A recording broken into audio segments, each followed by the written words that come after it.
শ্রী শ্রী মা সারদা দেবী। এক বৈদ্যবংশীয়া ভদ্র মহিলা শ্রী মাকে রাধিয়া খাওয়াইতে চাহেন। তাই শ্রী মা তাহাকে কিছু আনিতে অনুমতি দিয়াছেন।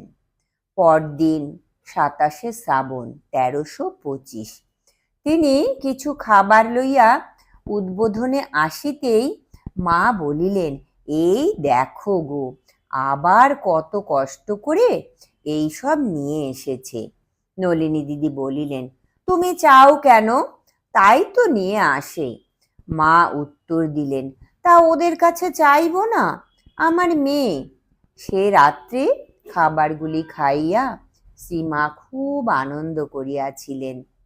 এমনকি নলিনী দিদি যে এত শুচিবায়ু, তিনিও বলিয়াছিলেন, আমার তো কারু রান্না রোচে না, কিন্তু এর হাতে খেতে তো ঘেন্না হচ্ছে না। শুনিয়া শ্রীমা সগর্বে বলিয়াছিলেন, কেন হবে? ও যে আমার মেয়ে।